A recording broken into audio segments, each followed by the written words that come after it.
Welcome to the Speak Like a Leader podcast with John Bates.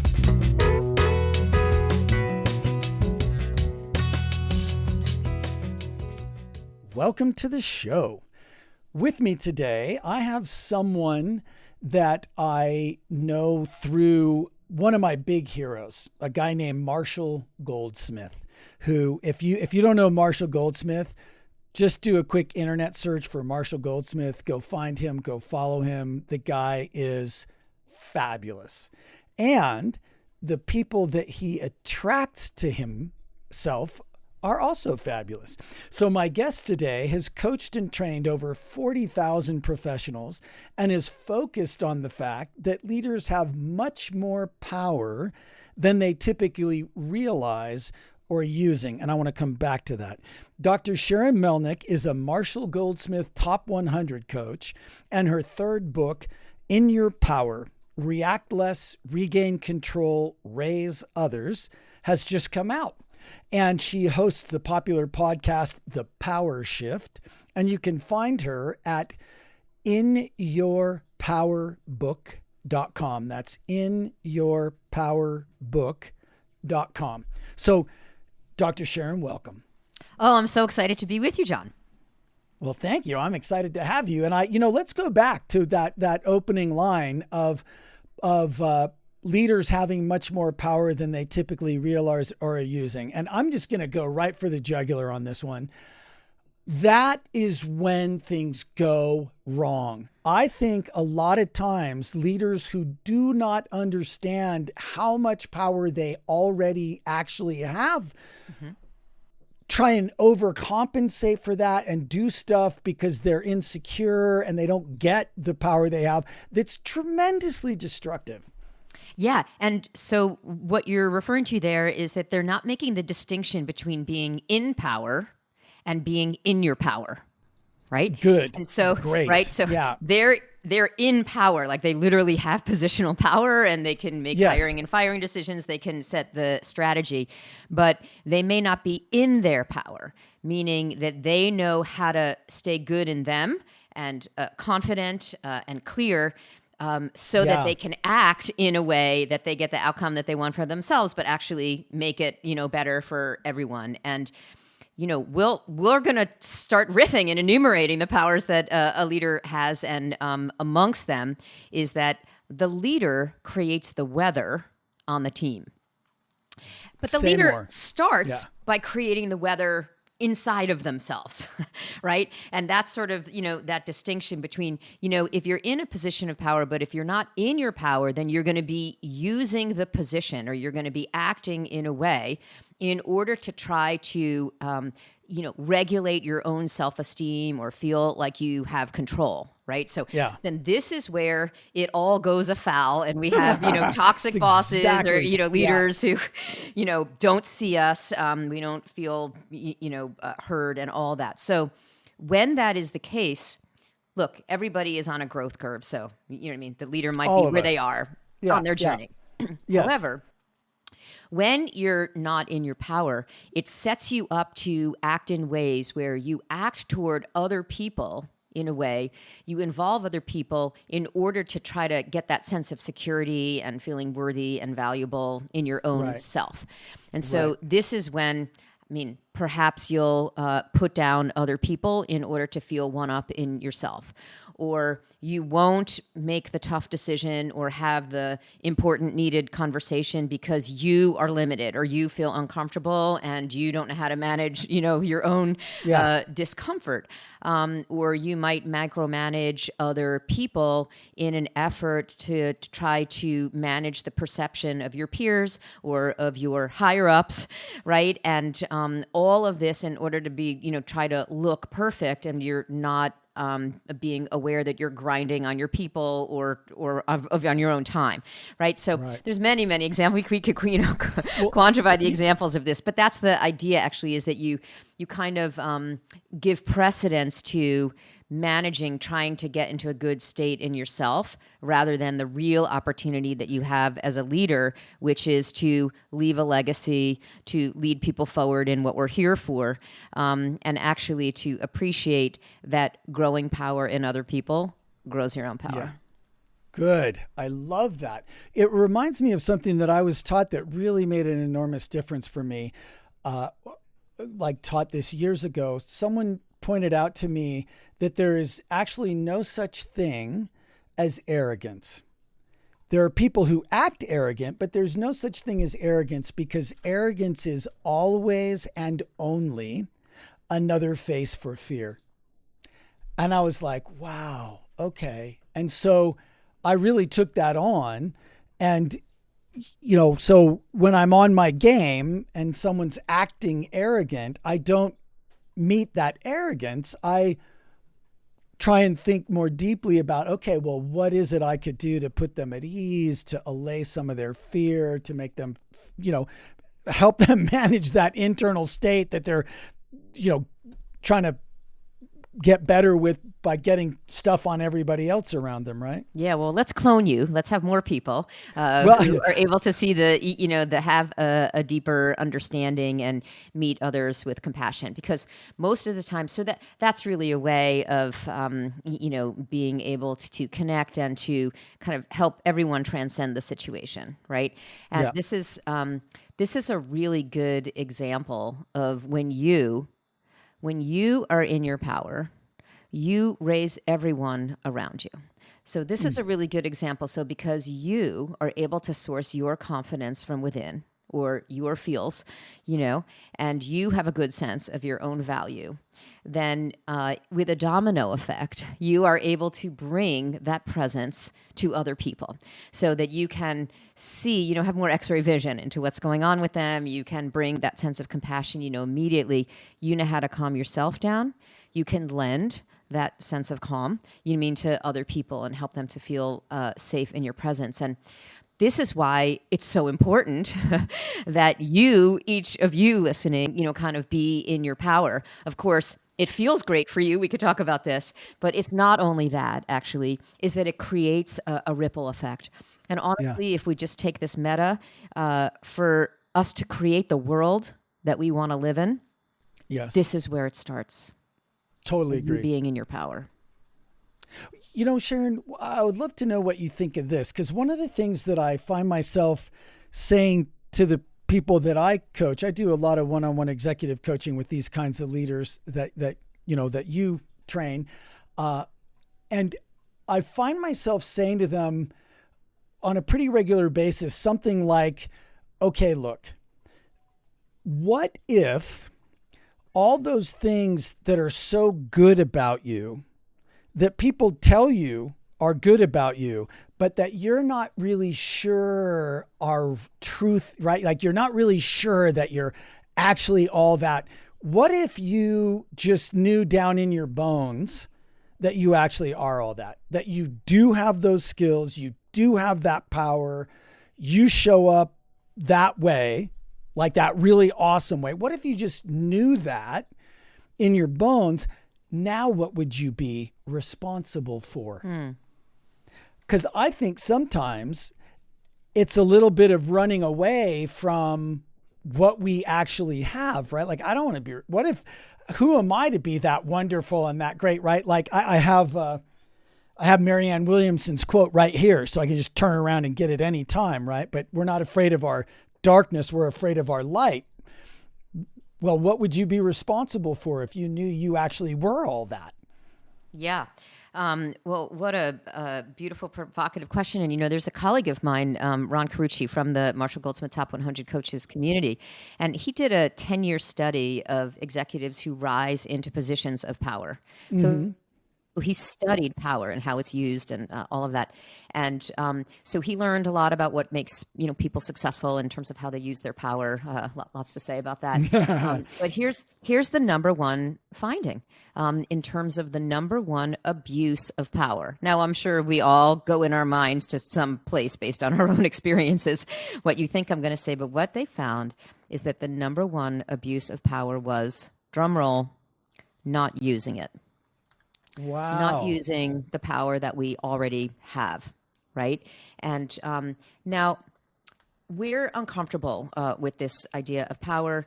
People have their own definitions of this, and a lot of us think that it's our first association is its force, its manipulation, selfishness, narcissism, all these kinds of things. We have very negative, and especially for women, we tend to start off feeling very uncomfortable with the idea of having power. Right. And so I'm here to redefine power, because power is really about is a force for good. And it can be a force for good, and this is what we're really starting to see as women are coming into positions of number one positions, or heads of their functions or heads of their companies. The women that I'm working with is that they are using their power, right, to create the kind of imbue the culture with their values, to be inclusive, where people feel seen, and then the data is showing. I mean, all of the hard metrics, profit and decision making, and all these kinds of things. Every metric is just exploding through the roof. So I think that we have a big opportunity to transcend the personal reactions that we have in the moment, and rather to see the opportunity that we have before us when we show up as a leader in our power. Boom. I love that. And it's not just for women, it's for men. But let me go down.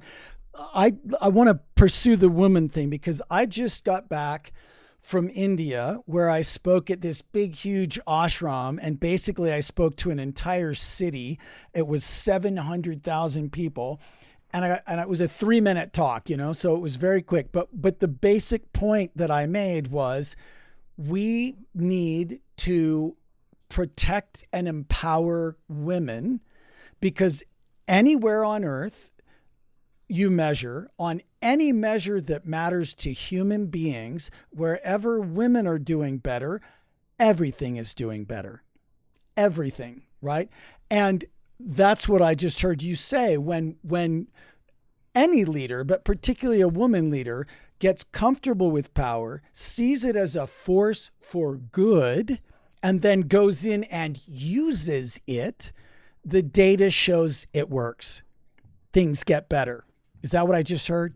Yes, that's Boom. definitely true across the board. I love that. I love that. So, and there's so many examples of it, and we just have to, kind of reframe it, actually, because it's really, so actually, if we could just start at the beginning here, is that the word power, it has a Latin root, posse, which means to be able. So it's really just about like an ability, you know what I mean? The ability to stay good in you, and then the ability to act in a way that makes things better for you and for everyone else. Like if we just think about it that way. And when you think about it that way, it's like, yes, I want that. I'll have what she's having, Yes, yeah. thing. Or I'll have what he's having. I mean, it's the same. Pretty much all of us, I think I could say in one way or another, feel like things are not as they should be in my personal world, or, in the world kind of Both, at large. maybe, at times. So I think that we wish that we would want to be able to, have this ability. Yeah. Yeah, I love that. So if power is just to be able, what is it that gets in people's way so much, Dr. Sharon? So let's get into it. Well, one of the things is that we don't realize even that we have power, right? And I think many of us have kind of just gone through our lives, and we haven't necessarily been encouraged. I mean, there's maybe more so now these days, but for many of us when we were growing up, our parents weren't really like encouraging us, necessarily. They wanted us to be happy, but they weren't like, yes, exercise your sense of agency to speak back to me, or, Right, yeah. I don't think that was really like, the message. And in companies, it's a little like, we have a way of doing things, and we'd like you to fit into them. So even in school, it's like follow the rules. I mean, this is just sort of part of how we are socialized, and even really we're set up. We're biologically hardwired even through our own like stress systems, as we're set up to focus on what we can't control, like because that we're just scanning the environment all the time for like what's going to be threatening to us, and so we're literally really set good up, point. to be like to focus on what we can't control. And so like the very first thing that before we even get into the things that are going to make change in your environment or team or the world is just to start by focusing on what you can control, like just by starting to ask the question, like, where's my power? And to sort out in the situation, what are the aspects of the situation you can control? What are the aspects, I call this your 50%. What are the aspects of the situation you can't control? Kind of the other 50%. And most of us, we're biologically set up to have our attention pulled toward what we can't control. And then immediately it's like you are just leaking your power. Like how many of us feel like, and then we're in that mental swirl and we're emotionally hijacked and we're like talking to the other person in our mind, like, you shouldn't be acting that way. It shouldn't be like this, and why don't you, blaming you, and, why don't you, X, Y, Z. And the things that we try usually just make the situation worse, or at least perpetuate it. So the very first thing is we just got to get into like the right ballpark, and we've got to be impeccable for our 50%. Like that's just like the foundation. I love that. I mean, and just to be super explicit about it, living on the savannah conditioned us to focus on what we could not control, like the lion that's over there. Like we don't control the lion and the lion can eat us. So if we ignore it, we get eaten, but we can't control it, but we got to pay attention to it, right? Because it could have some massive impact on us. But now we're not on the savannah. We're in our office and we're still focusing on what we can't control and getting all obsessed about it. So, I mean, it gives a whole new meaning to that. I guess it's the Irish serenity prayer, right? Help me control the things I can and deal with the things I can't and have the wisdom to know the difference, right? Yeah, absolutely. I love that prayer. And it's really like, and ironically, actually, even someone sitting in an office or, in their home office these days can feel like there's a lot of things that are out of their control, whether you're a leader of your team and there's just, you have a really key direct report who you just can't get to kind of cooperate or live up to your expectations or do things the way that you're asking them to, or, maybe you're a very talented woman who's going for a top job or, in a C-suite and trying to get her management colleagues to go beyond scorecards and, actually like create an inclusive culture, or, maybe you just have a narcissistic family member or somebody who's very selfish and is like very difficult, to be around. I mean, it could be any of these things. So actually a lot of us can feel like there's things that are out of, even the economy and all these kinds of things can feel that there's things that are out of control, even though, we're not being chased by a lion.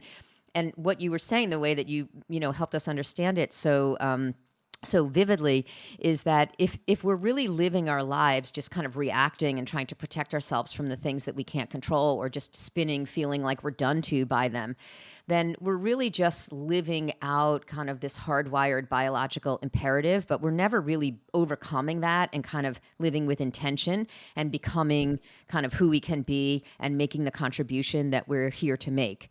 And so you really have to kind of make that shift and get above like just reacting to the things that you can't control and start being intentional about who you want to show up as and what's the outcome that you are, want to make. And that's when you can start showing up on your own terms. And, as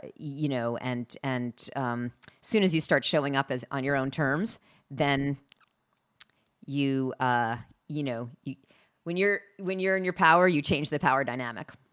Right. And you react less, you regain control, and you raise others. Yeah. Yeah. Someone wrote a book about that, actually. Yeah, In Your I Power. hear it's pretty good. Yeah. So okay, so let's say that we totally buy into this. It's all really good. I genuinely think this all makes a lot of sense. What do people do about it? I don't want you to tell us the entire book here. I know, we'll leave something to be discovered there, but like, where would be a starting point for someone who goes, okay, all right, I like this. Now what? Yeah, sure. So the way that I think about it, there's kind of being in your power, and then there's using your power for the good of all. So you need to set a strong foundation to be in your power, right? So then when you act, you can act in a way that is effective. So we we just began, like kind of the very first step of kind of being in your power. And there's many things that you can do. Like, for example, when you react, it's a reactivation of a kind of a personal hook inside of you, right? So if you can kind of know what that is and be able to transcend, your triggers and act with intention, like that's already, then you're keeping yourself, you're staying in your power, and you're not getting kicked out of power. So there's many things that you could do to stay in your power. I think your question was starting to ask about how can we use our power? Well, so right? First of all, I just really like what you said. I like the distinction of being in your power to create a strong foundation so that you can then use your power and use it well. And that's the number one abuse of power, is not using it, right? So, but I love that it starts with being in your power. And one of the greatest ways to do that is to look at the ways that those things are all similar and start to see, okay, here are some of my hooks, here are some of my things that reactivate me, and then stop reacting and start acting with those things. That gets you into your power so that you can then use it. Yeah. Yeah, it's totally the case, because I think most of us, if we're not like aware of these ideas, is we're just kind of reacting or trying to fix the situation or make it different. And if we're in an out of our power state, then usually the things that we're trying to do to make it better are not going to be, so effective. Or, you sort of like demand an apology from the other person. That like does not have a lot of leverage. Or, you kind of, set a boundary with the person in a way that they're like, you know what I mean? Like has no way of enforcing it. Or, you ask for something, but you ask like, this is what I want, like I want to get promoted. Can I get promoted? But that's like not a very effective way of approaching it. Like you want to use a lot more strategy and help your manager understand what's in it for them or for the organization. Or, if you're a leader and you're trying to create the weather on the team and you just sort of say, this is the way, you know what I mean? I'd like it, but you're not role modeling it. So it's like all these examples of like, if you're not in your power, like you and then you're just going to perpetuate the situation, because it's going to be like, well, I said something, or I tried, and they're not, and then it just like snowballs and becomes an even bigger situation, like where you're out of your power. You're even, you're even more entrenched. So I think it's really important for anyone who feels kind of stuck or stressed or just in this like, it's like not working, kind of situation, that the very first thing you need to do is to get back in your power. And then you will see that there's like a whole, there's a whole like, in my book, In Your Power, it's the frame of it is based on 12 power portals, meaning that any situation you're in that you're stuck or you're not getting the kind of result that you want or that you can imagine. It's like in any direction around you, 360 degrees, it's like you could just enter that portal. You could read that chapter, and there's like a whole new way of looking at it, a whole new set of scripts and actions, and that it's going to be able to get you what you want and make it better for everyone. So that's the frame of the book, In Your Power. And, it could be fun actually to give some examples of people who use their power. Let's hear it. Yeah. So, this idea of, what I've seen in many leaders is that they overlook the power that they already have rather than really owning the power that they have. So I'll give you an example. I coached a woman leader who was a managing partner in an engineering firm. And the firm was owned by two older gentlemen and founded by them. And she had been going to them for like almost 2 years during COVID saying, look, people are starting to leave. We need to make the culture better here, make people feel, more of a sense of belonging. And also, she had brought in a number of more women. She really got their numbers of women engineers, kind of equal. And she said a lot of the highest revenue producers are the women engineers, and they want to be paid more.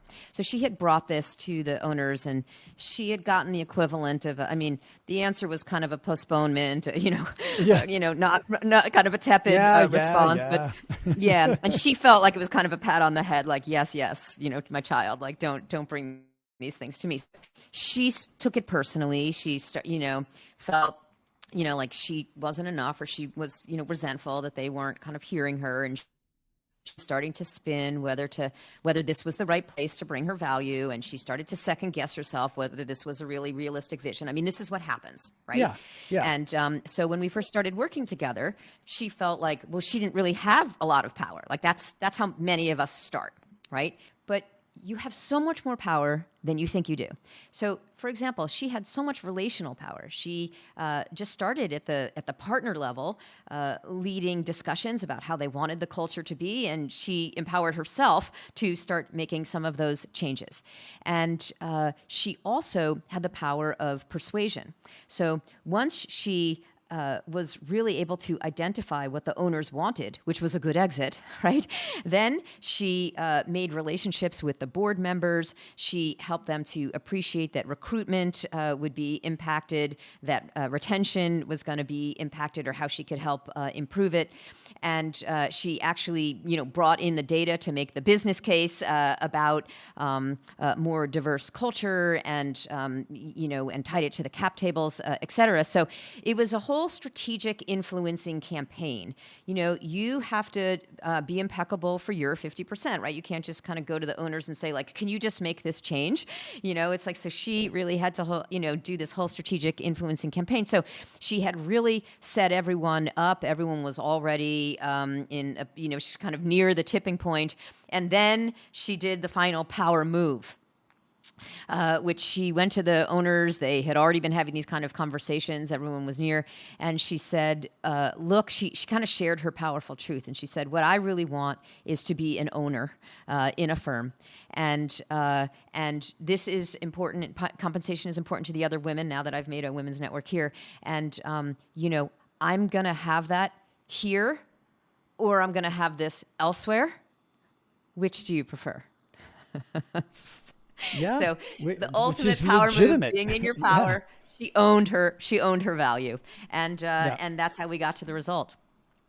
I mean, and what a great result. Like that's the other thing that I think is important here, is that everybody was happy about that result. Like those guys wouldn't have given up 30% of their company to redistribute it if it wasn't worth doing.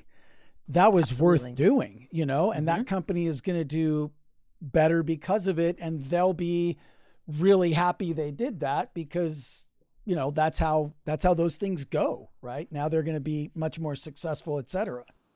So you can use your power for the good of all. I love that. I love that. And because I think you're right. I think that there's, we see power being misused so often, right? It's kind of like in what I do, I'm trying to tell people, make an emotional connection, those kinds of things.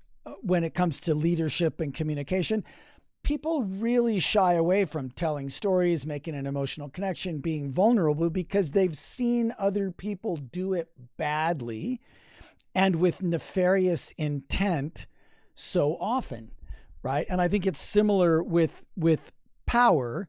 We see power being misused so often that I think good people shy away from it. But that's not the thing, right? Like that's the dark side. Use this for the light side and it becomes a fabulous contribution to everybody. Yeah. Yeah, I think you're right. I think that's how most of us think about it. And then when we take that as our definition or our understanding, then we're perpetuating the quote unquote the old way. And I Right. think many people are, not thriving under this old way. So it's just your opportunity to, start be the change in the world, right? Yeah, I love it. I love it. So, Sharon, we have about 10 minutes left, because I want to keep my promise of getting us out of here on time. What else should we talk about? What haven't I asked you about? What's something that you would like to share with our listeners? before Yeah. we go? Well, it's Speak Like a Leader show. So I Yeah. think it would be great to be really dig into the communication of leaders, whether you're a speaker, on a stage, whether you're a leader of a team, or just, everyone can be a leader in their own environment. I totally agree. Doesn't matter where you are in the hierarchy, you're a leader. The question is only, are you aware of that fact, and are you leading people in the direction you mean to be leading them? Would you agree? Yeah, I think that's right. Good. So what do you notice in your world of power and being in your power around communication specifically? Yeah. Well, I think the communication that we use reflects the state of power that we feel, or how in our Very power good. that we are, right? Yes. And so there's many examples of this, but even like I probably could tell if I talked to someone for 60 seconds, like where they are in terms of being in their power. Like it's just, if they were just describing a situation that is happening in their Yeah. lives, Yeah. immediately I would be able to listen for, does this person have the sense that this situation is happening to them or for them? Right? Yes. And Yes. that would be Huge. reflected everywhere in their language. You know what I mean? Everywhere. That so and so is doing this, and they might use language where they would talk about themselves in the second person, like they would talk about you know what I mean, what they're feeling, but they would say like, you feel bad about the situation, like so they're Yeah. distancing, from themselves. Totally. A lot of Yep. people do that. So this is something that like someone could monitor in themselves right away, or I could listen for language that they were really in their power, that they were seeing how this situation might be happening for them. They would be looking for the lessons, that they could learn.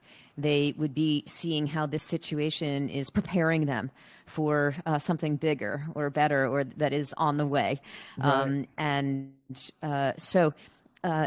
There's an energy that is associated with being in your power, or where you are, in terms of being in your power. So I think that what you're feeling on the inside is definitely going to be reflected on how you think, your mindset, and also how you communicate on the outside.